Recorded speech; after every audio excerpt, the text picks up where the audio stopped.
Hello, listeners. Welcome to part 2 of The Box. What up, Tommy boy? What's going on? So I think we got a little real on part 1. We need to be a little lighter on part 2. Would you agree with that? Yeah, I think that's probably a good idea. So I think the box we're going to talk about on this episode is actually a man's best friend. The dog? You're joking, right? I'm hoping I just misunderstood. You know what? That was a sexual innuendo, and I'm not going to go there now. You kind of ruined it now that you said the dog. No, that's me, Tommy the Ruiner. You know, the box is technically like a slang word for, you know what? Yeah, it's that. It also refers to a safe in which one keeps valuables such as drugs. The Christmas box. Well, I was referring more to the Roddy Ricch song. Okay. I thought you were referencing like the, Christmas because it's snow time. Oh, yeah. I suppose that could be, that's another analogy one could make. Yeah. So ultimately in part 2, everyone, we're not going to really get political. I think we went to a point that I'm surprised we did go to our show with the pro-life, pro-choice vaccination bullshit. But on this show, on this part 2 episode, we just want to reiterate how important it is for you to establish the imaginative box in your relationships. From family to friends to coworkers to acquaintances to people you do business with or outside of your organization, boxes are good to have. And they help you get to a next level relationship with one another. Conversing and having discussions and having conversations is good and it's healthy, but it's good to establish boundaries. Right. And the box helps you establish a boundary for things that you just simply do not want to talk about. Right. Ultimately, we're not here to lecture anybody. The only thing we're trying to do is, in having our political discussions, we were just trying to demonstrate that there are differences between me and Chris, and yet we still are absolutely capable of respecting each other as people because we know where the boundaries are. Among good friends, there should be boundaries. That's healthy, right? You shouldn't feel ashamed for having something that, you don't want to talk about. I think that is a healthy measure. And what's not healthy is cutting everybody out and saying that you don't want to interact with other people because you think they're going to disagree with you on something that you're so fervently either for or against that it's going to render you incapable of having a discussion about it. And it's good to have relationships with your family. It's good to have relationships with your friends, your coworkers, all those same assholes that I mentioned a moment ago. It is good to have those relationships. It's also a time while COVID is, I don't know if it's coming to an end or if it's a new beginning, but while we're able to go out into this outside world, we need to make new friends. And I have to tell you, surprisingly, during this whole pandemic, I've had difficulty making friends my whole life, hence why I'm still best friends with Tom. I knew that was coming. I knew it was coming eventually. I was just waiting for it this whole time. I've always had difficulty making new friends. And during the pandemic or whatever, I actually did make, surprisingly, 2 new friends, one very recently and another one at the beginning of the COVID bullshit during the summertime when everyone was going outside. And what was different about the new friendships, I kind of got a little testy with discussions right away to get in a comfort zone immediately. You know, Tom, when we were younger, it took us like 3-4 months to like talk about things that are like a little controversial. Sure. Like we talking about girls we like or music. We always kind of bonded on music. Music is one of those things where like you hear a rap song and you know your buddy likes it. It's like, all right, I can talk shit. Yeah. Rap was very helpful with being able to help talk shit and talk about certain things. That's one thing I will say. Rap music for us all allowed us to get, hold on, my fucking dog decides to fucking drink fucking water. Was that your favorite rap song? I think that was Nas, wasn't it? Yeah, exactly. Fucking dog, fucking drinking fucking water. Rap music helped determine like, oh, all right, so he likes good music, and I can curse a little bit. You remember when we were younger? It's like, can I say fuck? Can I say dick? Can I say pussy? Is it all right? Oh, like yeah. I'm not really sure if I can curse in front of him. He got virgin ears. Yeah, no, there's nothing weirder when you're a kid and like you're hanging out with somebody who you might think is cool and you curse in front of them and they're like, hey, but whoa, man, hey, look. Did you just say fuck? Yes. All right, let's say it together on 3. 1, 2, 3. Fuck. But no, there's nothing weirder than that, and there's nothing weirder than a grown fucking adult. I've met adults who are like, hey, and I mean, don't get me wrong. In conversational terms, I try to limit it on the podcast, but there are times when conversationally, like, yeah, okay. But I've known people who were like, hey, whoa, listen, you gotta take that down a little bit. I had a boss who was like that at one point, and I remember looking at him, and I was thinking to myself, like, are you like, do you probably skin cats in your garage? Like, that's the only type of person who's that anal about cursing. I mean, you made some new friends during this pandemic. I mean, was it one of those things where it's like you were comfortable right away? Did you kind of just try to be a little like different than you were when like you were trying to make friends in college? Like it was different. Well, I will say this much, with the exception of a couple. Most of the people I was friends with in college, it ended up not really mattering. They all kind of went their separate ways. And like, don't get me wrong, we don't talk anymore necessarily. I have no ill will towards any of them. The friends that I make nowadays, and I don't know if it's shaped by the pandemic or just in general, like nowadays, I have no questions about like my identity as myself. Like, I am who I am. You're the same way. You talk about like getting testy with them from the beginning. Like, yeah, you just introduced yourself as you are who you are. So like, yeah, are there things beneath both of our surfaces that if you get a little deeper in conversation with us, you find things that you might not have thought us to think or whatever. Sure. But ultimately, I'm pretty easy to read. You're pretty easy to read. And I think that's benefited both of us in making friends as we've gotten older. Fuck it. If this person doesn't like me, whatever, fuck them. I don't care. And what's interesting is by having the box for all of these years, I've been able to subconsciously figure out, I kind of know what not to bring up just off of the conversations that I've had. It's like, as time goes, it's like experience. It's like sales, right? You become a better salesman the more time you do, the more you sell. So the more you converse with people and you hear trigger words, the better you are with implementing your own box that you didn't even create. And okay, I probably shouldn't talk about that because he mentioned X, Y, and Z, which means that he's probably this. So I probably shouldn't talk about that. So I'm going to put that in the box. Now, maybe if I get drunk, I'll test the waters a little bit and see where it goes. But if I know it needs to get locked in the box, I'm going to lock that in the box because I like this dude. I don't want to have an argument. And I feel they are the same way. They know what not to bring up and what to bring up in front of me as well, because there's certain things that I don't want to talk about. Yeah, I think I don't think it's that hard to kind of read a room or read an audience, even if the audience is an audience of one. I think that's important, especially if you're in sales. But even in general, if you just want to be a sociable person, there are things that some people are willing not to talk about. If somebody presents themselves as like a Christian or something like, well, that's not somebody I want to associate with. No, that's true. You gotta find the commonalities, and along the way, you're going to see people are going to have tells about the things that they hold dear and don't hold dear.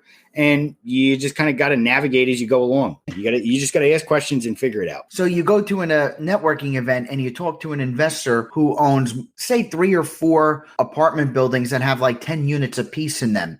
You're obviously not going to talk about the eviction moratorium, because if you support it, you're immediately they're going to argue with you about it. They're going to argue with you about they should be collecting the rent and blah, blah, blah, blah, blah. Even though these people, let's just give them the benefit of the doubt. They're not working. They got laid off and they can't afford it. They don't care if they can't afford it. They want to get their rent. So whether they're collecting a government check and just opting not to pay is different than people who just can't pay. So let's just say it's an apartment building where these are a bunch of people who got laid off from work and they're just a slumlord that wants their money. You don't want to, why even go there? Why argue? Why have that conversation? That's something that should just go in a box and try to talk about something else that doesn't have to do with his properties. And if all he wants to do is talk about his properties, clearly he's just tooting his own horn, and probably not a person you want to associate with anyway, because they're like American Psycho. Right. Yeah. All his takes on anything else are just going to be completely one-dimensional. No, seriously, like if that's all he wants to talk, I can't believe these people, fucking freeloading, blah, blah, blah. Like you don't want to hear that either. But that's the kind of person who probably doesn't believe in the box and just wants to get his point of view out there. Yeah. He has no, like that person has no concept of what to say and what not to say. And that's why I think it goes both sides. That person's probably an ultra conservative capitalist, probably didn't get vaccinated. So I'm going to say that. And they're all out for themselves and they don't believe in the box. So that person, I'm okay with people being like, I don't want to really talk to them. They don't even believe in the box. They have a bunch of differing views. They always want to argue and tell me I'm wrong. There's no meeting in the middle. That person's not, get rid of them. Fuck them. Yeah, someone like that's probably not worth associating with anyway. Watch, they just wanted you to agree so they can write you a check for $1 million. I just want someone to agree with me. I'm going to give them $1 million. I'm sure there are people out there who would go that far, who have their own beliefs, but when talking to somebody like that, if they're like, yeah, I think this Trump guy had a lot of good ideas. I'm sure there is somebody out there who is an obsequious enough salesman to just be like, oh yeah. Yeah, he did. And in their head, they're going like, fuck you, fuck you, fuck you. But like on the outside, this Trump guy, he's pretty great. Yeah. Whatever you say, I'm just going to agree with it. Would you ever take money to be a friend? Oh, well, see, that's I'm talking friend. I'm not talking like sex companion. Well, yeah.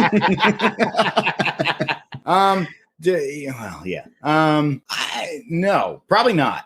Probably not because like that's got to be like one of the most exhausting lines of work ever, right? Like you remember that show where the one guy from MTV was having a contest to find his new best friend forever, and it's like, dude, you fucking what? You're having a contest to figure out who you like the best out of a group of people. Like that might be one of those things. Imagine it's just like it's a Monday, or no, it can't be a Monday through Friday. It's like a Wednesday night through Monday morning. You had to live with somebody and you got paid to be their friend, and you just had to constantly be their best friend. Now, what I guess there would be a couple things I would ask about in this hypothetical. Is it somebody, are we going to say, like, for the sake of the hypothetical, let's say it's somebody who's like diametrically opposed to everything in which I'm in favor. So like we're just two opposite people. Let's start there. You're polar opposites, and the thing is, there's no such thing as the box.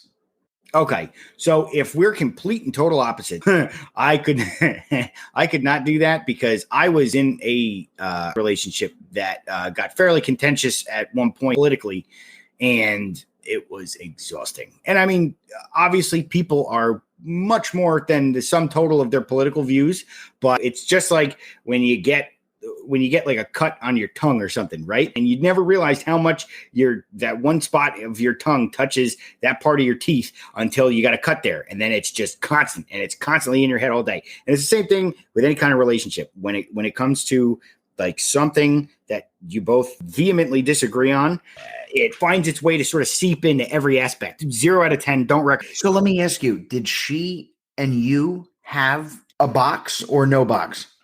There was, well, I kind of tried to impose the box where I was just like, I'm not going to bring it up, blah, blah, blah. The relationship didn't end because of that, but it was definitely like a factor where it was just like, God. And it was the kind of thing where it was like, I went from disagreeing at first, or at least being like, well, you could also think of it like this way. But once it became clear to me that none of that was actually getting through, and that this was just like a diatribe that she just had to spout every now and then, it was like, oh, okay. I think the box is super important in relationships, especially if you did something wrong and it's forgiven. When something is officially forgiven, it goes into a box. There, it's locked, and the key gets thrown away. I don't believe once it's forgiven, it should ever be brought up again. And I think it's a violation of the box where it gets brought up again. Yeah, like if there's ever a situation, I mean, I think cheating's not the way to go, but let's just say there's a night at dinner where one of the two got completely wrecked, shit-faced drunk, and let's just say the other person called the other one fat, okay, in front of people, and it was super embarrassing.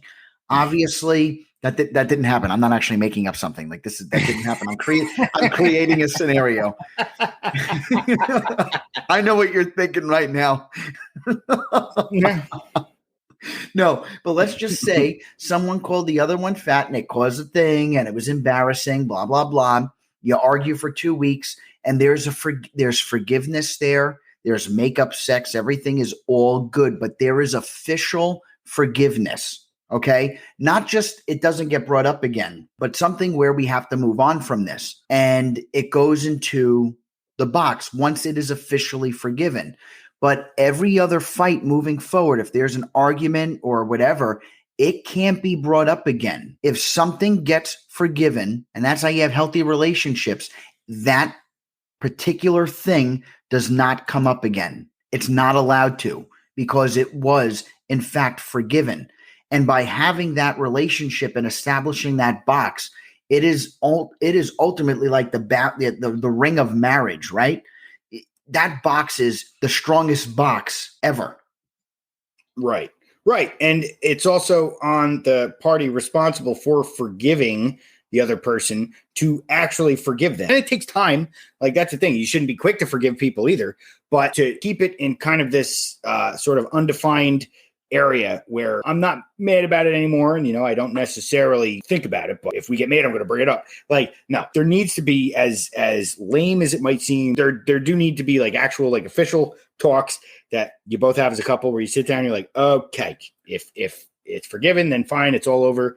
And if it's not, then it's not. How we move forward from here. I don't think people have the talks enough. I think a lot of times people run from that. And that's understandable. Sometimes they can be scary, but sometimes they need to be had.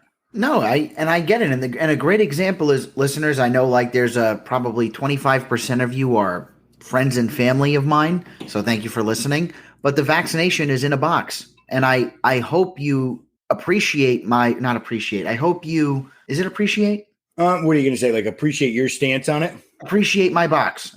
There's got to be another term we can use. I hope you. Hey, Ma. Hey, Ma, you like my box? No, but I appreciate is technically. No, I guess. Hold on. Like, I hope you respect the box. I hope you respect my box. Oh boy. No, so listeners, I know with my stance on things, I hope you respect my box. And it's something that I just choose not to talk. I don't want to talk about it with you. And I know most of you, if not all of you, are going to disagree with me, but it is one of those things where I don't want to talk about it. And honestly, frankly, somebody's already called me a murderer and a killer. There's really nothing else you could say that it could change my mind. Actually, there is one thing that'll change my mind. If my life insurance policies mandate me to get the COVID shot in order for them to be paid out if I were to die, then yes, I will have no choice. So until the government mandates all existing life insurance policies, I will not be getting it. But if you wanted to figure out a way to get one, that's what they should do. But here's my how my stupid little brain thinks. There is so much money in life insurance policies, and a lot of the rich people have them, and they won't implement something like that. I mean, yeah, like TV, for example, though, right? Well, I think one of the hypocrisies surrounding that is that when it comes to television personalities, some of the ones who might be telling you like, hey, you ought to second guess these vaccines or whatever. Anybody who's based out of New York City filming and tells you like, hey, you got to second guess these vaccines. Like, no, anybody who works in New York City right now is mandated to get the vaccine. Most everybody in television has been mandated to get the vaccine for a while. Just take whatever they say with a grain of salt because they had to get it.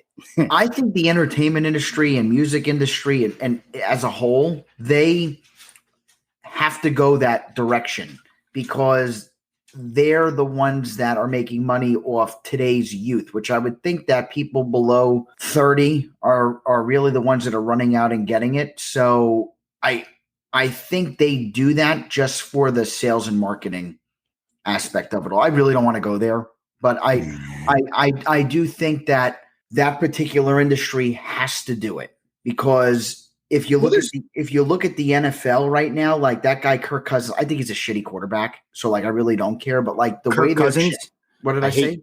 I hate Kirk Cousins. I just want to go on record as saying Kirk Cousins sucks. He was the worst thing that happened to the Vikings. I think him going out and what they're kind of doing to him, the way they write it, I really have to say, the way they write it, I do read between the lines there. It's just like, it makes you think the way the writer wrote the article about him. Like he is just a terrible person. Yeah. What about the NFL players that beat their fucking wives? Why don't they get these articles? Oh yeah, literally and listen, I don't like Kirk Cousins. He's getting more shit for not getting the vaccine than people who, famous good athletes that killed and beat people. Yeah. What about Ron Artest is a basketball player, right? No, I don't know who the fuck that is. Ron Artest? No, what the fuck? No. He was the one who hit his wife in the fucking elevator. I thought. Ray Rice. That was the guy. Now, he was a boxer, or what was he? No, he was a football player on the Baltimore Ravens who beat his wife in an elevator. Fucking punched her in the elevator, like knocked her out. Dude, did you see that video? That video was fucked. And the thing that was terrible about it was that, like, immediately afterwards, she was like, "Listen, like, I was being unruly or whatever." And it's like, no. Well, just because he makes that money doesn't mean that that's okay. Like, yeah. No, I felt like I was watching a Lifetime movie in real life. It was like, Jesus Christ, no. But he did get, like, I mean, because that's one of those videos. It came like, dude, you can't explain that. It wasn't allegedly. It was. It was he did. Right, exactly. Like there was no debating that. I don't care how terrible what somebody is saying to you is. Don't fucking hit him. And it doesn't matter. Like it's not even. I mean, like obviously in this case, he's a goddamn professional athlete, and she was much smaller than he was, and just in general, all terrible. Don't get me wrong. However, I think talking shit is an art form, and if you can't come up with something better to say, then I don't think the answer is just to hit somebody. Yeah, but like, I mean, again, Kirk Cousins getting chastised, and then you have Ray Lewis, who, I mean, again, he didn't do the killing, but he was partying, and he was in an altercation that resulted in 2 deaths. 2 of the people in his entourage were charged with murder, and he pleaded guilty to obstruction of justice. And he still got to play. He won a Super Bowl, and he's a commentator. Like, can we just like that's kind of worse. That goes to the point he was involved with something that technically second-handedly killed 2 other people. Yeah, Kirk Cousins hasn't done anything wrong yet. He hasn't done anything wrong yet. Like he really hasn't. But I guess that's the way they decided to write it up. Like he's the devil. But if you're trying to be a football player, right, it is on you to understand that you are going to be somebody to whom children and aspiring athletes and just people who are looking for a source of motivation, meaning somebody from every sort of facet of life, is going to look at you as an inspirational person. They're going to look to you to model off of. So if you're going to do something really shitty, you should be expected to be held to an even higher standard than the average person would be, because you're supposed to set the example. And going into it, once you're a college player and like it is obvious that you are standing out and you get drafted to an NFL team, that should be your moment where you say to yourself, like, okay, like now it's time to be a little bit straight-laced. It doesn't mean that you can't be a human being at the end of the day. I mean, Tom, I'm not going to lie. I'm pretty sure if I were a famous football player and I'm like, but it would just be like, Tom, bro, best friend, we can be stupid, but we can't be like stupid, like in the box stupid. Like I can't do something that we need to put in the box that gets, the media's attention. Right, because the media has no box. The media does not. Media has keys to boxes, people. Oh, yeah. So make sure your box locked tight. Don't put anything in text messages. Don't put anything in writing, because, listen, the box just doesn't go with like political views and stuff you don't feel comfortable talking about, if you fuck around and you do something you're not supposed to do, that shit goes in the box. And that's even something that you and me have things in the box about that. Times where maybe, obviously none of us have ever done something as shitty as that. But like we have choices we've made in the past that were, I'm just going to take this whole fucking thing out because I don't want to even implicate us in the idea of hitting a woman because that's not what we did. And there was that one time we kissed the same girl within like an hour period. Oh, Christ. Yeah, that did happen. That is in the box. And everyone, that is in the box. That's in the box. You know, to say that somebody doesn't make a mistake is to call them inhuman, right? But if you're going to pursue a career that makes it so that you are a figurehead of sorts, you gotta be careful. You gotta be a little more measured in your public persona and the way that you appear to people. So I'm going to share something, listeners, that I want to go into the box with you. I was in a lobby area where they had the Kelly Clarkson show on. And so I had no choice but to watch the Kelly Clarkson show, which I would never opt to do unless I were forced. So I did feel forced because there was no remote control to turn it off or change the channel. So she is talking to a man about, I guess, his parenting and father skills, who has a son. And so this is a feeling that I guess I need to keep to myself or only discuss with Tom and put in a box because it's going to hurt people. But ultimately, as a father, if he sees his son cry, he decides to sit down and cry with his son so he doesn't shame his son for crying. I think that is the pansiest shit I have ever heard on national television. I am going to say, if I need to leave that opinion in the box, that's fine, but no grown man should sit down and cry with his son unless they're mourning the death, illness, or some sort of odd event that occurred in their life. But if he's crying because he can't find the 3-piece Lego, which I always found difficult to find, do not sit there and cry with him. Help him find that fucking Lego piece and tell him to try harder next time and tell him not to cry, because that is a world that we're heading to and we do not want to go there. Yeah, I think there are other ways to validate a child's emotions than to just mirror them. I mean, like if the kid pisses himself, do you piss yourself in solidarity? Where does it end? Daddy pisses his pants too. Yeah. Yeah, Dad. I'm going to get the whole leg this time. Daddy's eating a crayon too. And not to psychoanalyze this guy, he's probably concerned with the idea of invalidating his child's feelings. So he goes to the opposite extreme. And that's no good either. Because you know what? Extremes are typically no good. But you know what? It's the one thing that what I personally think would end up happening is if the child sees his father constantly doing the same thing that he does, if daddy does drugs, does that mean that, oh, daddy's snorting a line of cocaine, let me join him?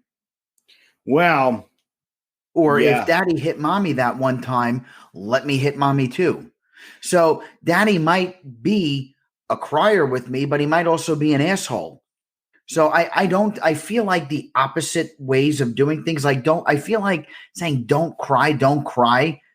I'm going to delete that.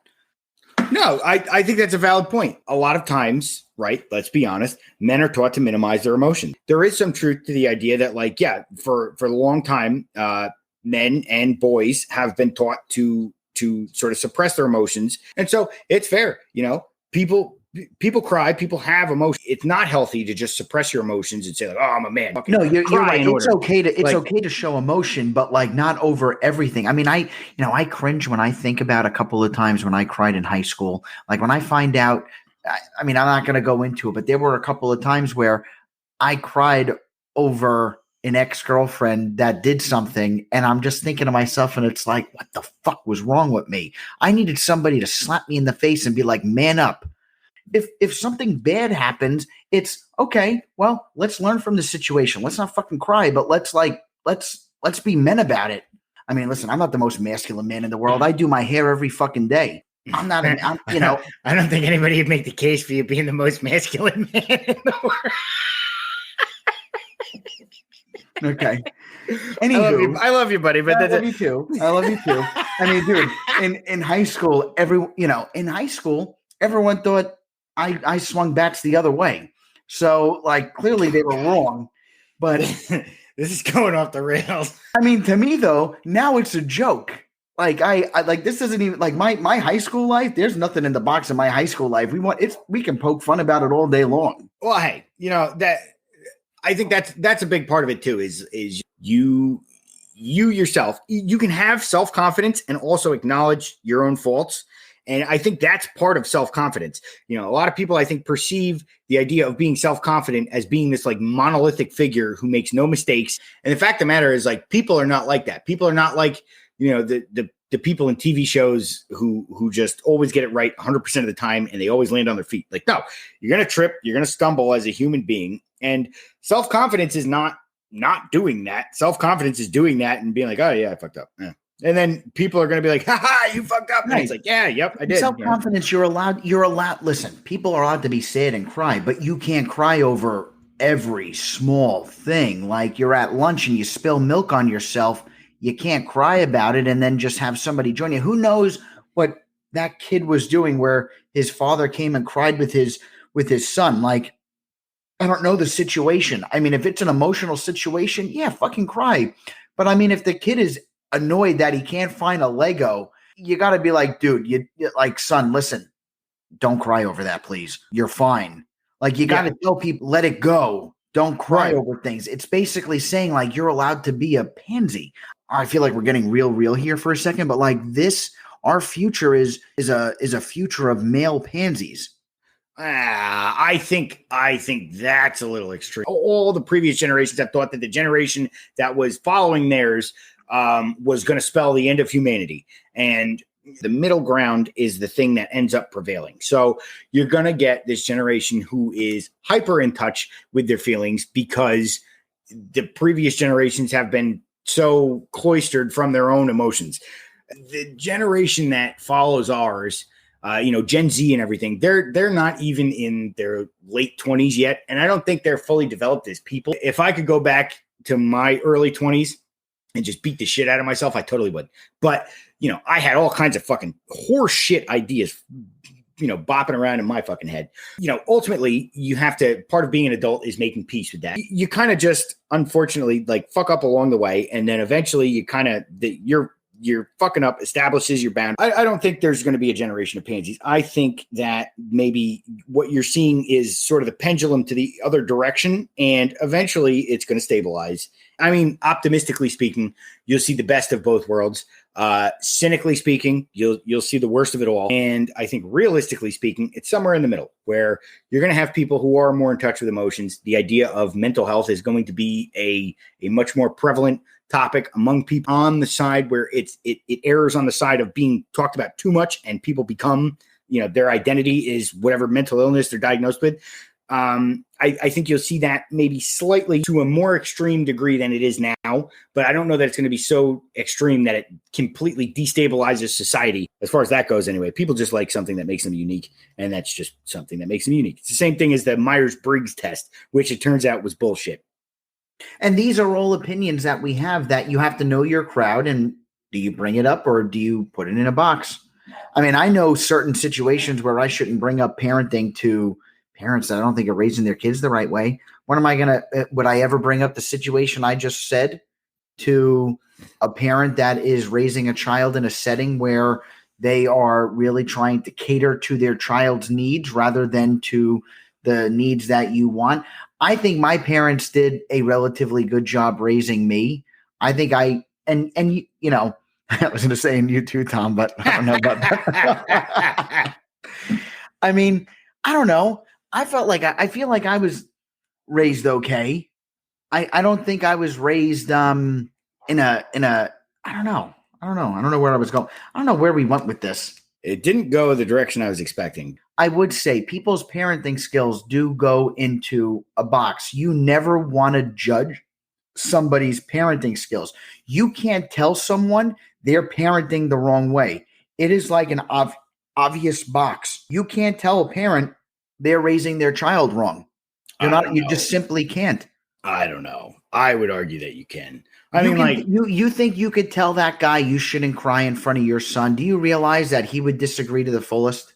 Well, look, it depends on like how bad of a job I think they're doing. Like that is not something I agree with. I probably wouldn't go out of my way to have a conversation with that guy because I feel like at the very least his intention is positive in a way. But like, for example, if I see someone hit their kid in public, like, yeah, I'll make a remark. I'll say something. I don't give a shit. Yeah. Yeah. Well, they probably shouldn't have had the kid in the first place. So we should stop incentivizing people to have kids. Oh, well. Yeah. Listen. That goes in the fucking box. Look, I won't talk about that because when you tell people they're not supposed to have kids or shouldn't have kids, you're not allowed to do that. I'm an antinatalist. I know all about that side of the book. And you know what? It's fine. I have friends with kids. It's all good. You know why? Exactly. Because yes, it's in the box. Don't talk about it. It's in the box. Don't talk about it. You can't say you shouldn't have that third or fourth child because you can't even afford the first one. You're not allowed to say that. That goes in the box. But I would say if I guess the situations I'm not saying like the strangers. I'm talking about if you see parenting skills as like an outsider, like friends or sister or people who are kind of like in your 2 degrees of separation, like you can't really make comments on other people's parenting skills. It goes in the box automatically. Like you can't say she's kind of doing the wrong thing, especially to that person. And again, you can make if that person's open to conversing about it, you would know that. But then when you go too far. I love my mother and she would defend me until, she would always defend me. So if somebody were to make a comment, I can't believe your son's not getting vaccine. Don't even bother. Don't put her in an uncomfortable situation. Put it in a box.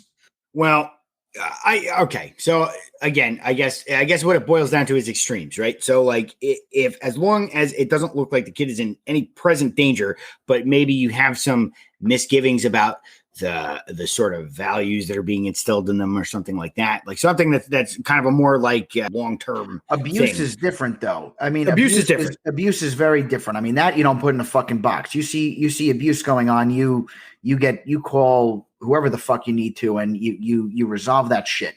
But I'm just talking about like overall like odd parenting. Yeah, just parenting tactics that you don't necessarily think are good. And like I'm going to raise my kid a vegan. Like, don't do that. I'm just kidding, vegans. No,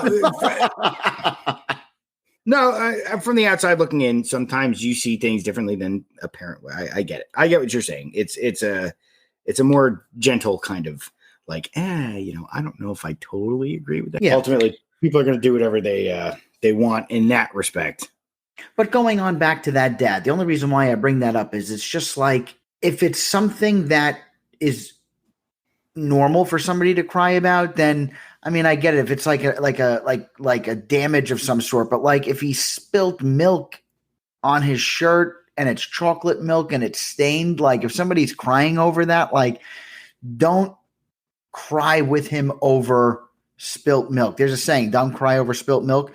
Don't encourage it. Don't encourage crying over spilt milk either.